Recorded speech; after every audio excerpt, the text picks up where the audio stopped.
Up next, the Cannabis Reporter Radio Show with Snowden Bishop. After this message. Evergreen's calling. Let's face it, indoor agriculture consumes massive amounts of energy. Between cooling high-intensity grow lights and regulating climate in large facilities, electric bills can run a successful grow operation into the red. If this sounds familiar, I can tell you that you need a powerful climate control system that won't drain your greens. I'm Eric Riccardi with Blue Mountain Energy. Our state-of-the-art HVAC systems are powered by natural gas and propane, which means you can reduce your electricity use by as much as 80% and get your grow operation back in the black and maximize your growing space.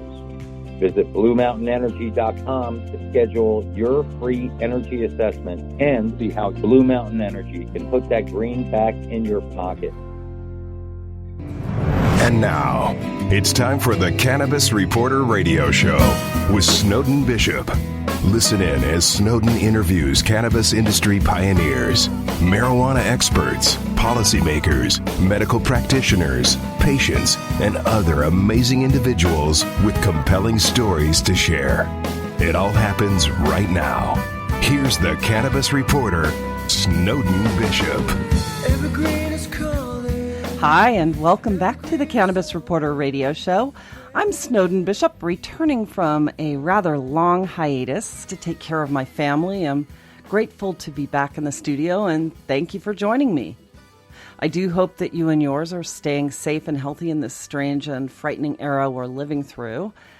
It goes without saying that COVID-19 has impacted so many of us on just about every aspect of life, with disruptions to the way we live, work, and interact with one another. What's been particularly challenging is finding a way to bridge the chasm between science and the national response, which has left most of us relying on trusted media, medical advisors, and our better judgment to navigate daily business and inform choices we make to survive in a healthy way. What's been amazing to watch is how adaptable we've become. The cannabis industry is no exception. We're fortunate that most state leaders have had the fortitude to deem cannabis businesses as essential so that they can continue to help patients access the medicine they need to stay healthy. Before COVID-19, trade shows and expos provided business leaders with the best channels for networking and educating the public, and provided consumers with a great way to learn about new products and speak with experts about ways in which cannabis can improve their health. Since those gatherings have been out of the question in this era of social distancing, that has created new challenges for cannabis businesses who must still find a way to produce and market their products. Trade publications and online events like Canna World Expo have provided effective alternatives for both consumers and companies. But when it comes to media, there are still challenges having to do with the legal disposition of cannabis. The FDA has yet to name hemp CBD as generally recognized as safe, since granting Epidiolex approval to be recognized as a drug. While at the time that appeared to be good news for the industry, as most thought it would pave the way for eventual legalization of CBD, in reality it actually scheduled CBD, even CBD extracted from hemp, rather than remove CBD from the schedules of the Controlled Substances Act altogether. That created more of a gray area when it comes to advertising and marketing CBD to the public. There's only so much a cannabis producer can say about their products to educate consumers without receiving a dreaded notice from the FDA watchdogs. Now more than ever, consumers must rely upon editorial media to meet the growing demand for information about ways in which cannabis can help to strengthen their immunity and protect them from inflammation that makes infectious diseases like COVID so deadly. And in the absence of expos and educational events, businesses have become more reliant on both consumer and trade publications to connect with one another and meet consumers' growing demand for information about their products. That's the topic of today's show, and who better than a media expert to answer questions about how media can fill those gaps. As the founder and president of Cannabis Financial News, Frank Lane has a unique perspective about how cannabis companies have adapted to challenges posed by a global pandemic. before focusing on the emerging cannabis and CBD markets and launching CFN Media in 2013. Frank spent the previous 15 years disrupting financial media to build and scale new products and services that drive revenue and growth. He was responsible for rolling out a targeted press release platform used by NASDAQ's Globe Newswire in 2019. And he's worked with leading companies and brands in the global capital and consumer markets to deliver digital communication strategies and services that help them to thrive. So, Frank, I'm a huge fan of your publication and really look forward to this conversation. So thank you so much for being here. Thank you. You're certainly welcome. So before we get into the nuts and bolts, why don't you give me a little bit of background on yourself, just so that our audience knows where you're coming from, and about your publication, how you came to your position. Yes, thank you. So I've been in the financial media space for almost 15 years. I actually came from a more technical background. I was an engineer in school, and so when I left school, I was always on the sales and marketing side of things, but I always had an eye for looking at ways things are being done and making them more efficient. And that started in early 2000s when I formed a company that helped companies that were issuing press releases target that on financial media. And so when CFN was launched in 2013, I had built media networks that reached investors. And what we saw in 2013 was the likely influx of cannabis companies coming into the space, but a dearth of mainstream media and IR and PR firms serving them because it was federally illegal. And so we actually built out CFN as a media network, all digital, all internet. So site, mobile apps, social media, email, every way you reach people digitally, we built that. And then we started producing content and coverage on the space. And soon enough, companies were hiring us, retaining us like a law firm or an advertising agency. And we would build out digital communications that would target investors and attract them to the companies. And primarily, your audience, you target people who are in the thick of the business. Is that correct? That's right. Our main audience are investors, but they range from everyday retail investors to more sophisticated accredited investors, all the way up to institutional investors that are active and following the cannabis and CBD industries. We have a couple of events coming up, one of which I know that you're going to be a part of.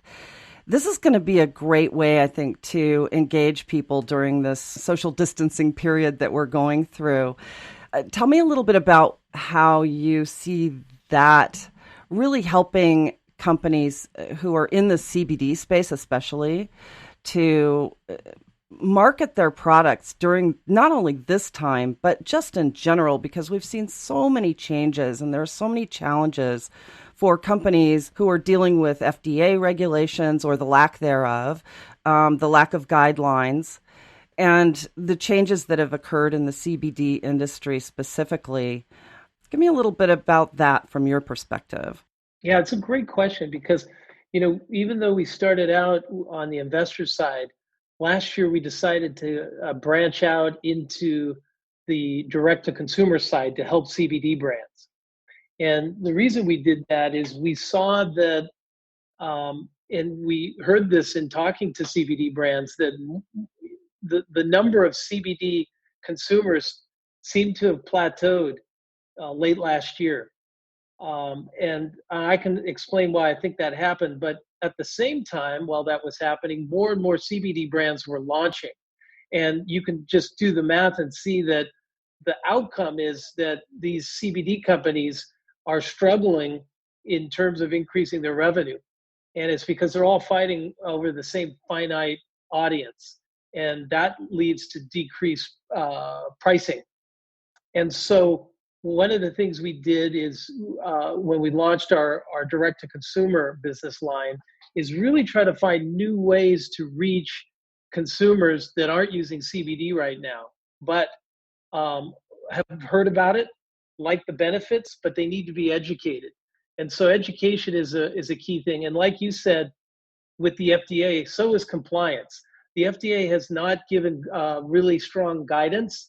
And so there are some basic things that cannabis brands need to be aware of in terms of making claims, putting it in food and beverages. And so there is a need to not only help CBD brands reach new consumers and educate them, but do it in a compliant manner so that they maintain their business standing, but also increase their revenue. There's a lot of, I think, oversaturation of the market as well in the CBD space. Tell me your thoughts about that.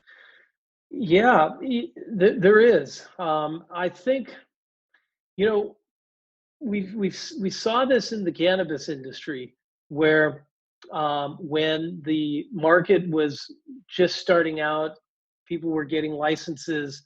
The it was a new market, so they were trying to figure out what would work, what wouldn't, and there was an influx of a lot of companies. And now we've seen over the last year a lot of M&A activity where companies are consolidating, and some of the more established companies that have the best balance sheets are moving forward. I think we're not there with CBD yet, but I think we could be moving in that direction by the end of the year. I see people like Martha Stewart, who's obviously a global brand, announce that she will start a pet CBD line. And although this was announced before COVID-19, her intention was to launch that in September. And so I think people like her are banking that the FDA will provide clear guidelines. And when that happens, you'll see bigger brands with bigger balance sheets move in. Now they may buy smaller companies that have an established consumer base.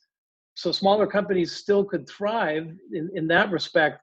But I do see, as we move forward, a consolidation where you're going to have fewer brands, and they'll be scaling wider than they are now. Yeah, and I wonder how this will also impact some of the smaller companies that have really tried to come up or who have actually been the backbone of the industry when it first began, especially before the hemp bill passed and before the FDA really started taking an interest in this and before Epidiolex became the only approved CBD quote unquote drug.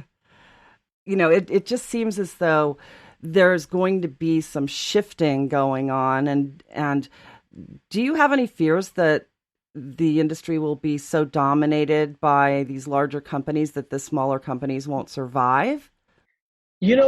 I hope not. And again, to go back and use an analogy of in cannabis, in cannabis, it was who could grow the biggest or who could build the biggest facility so that they could grow the most cannabis. And what happened is that wasn't always the highest quality.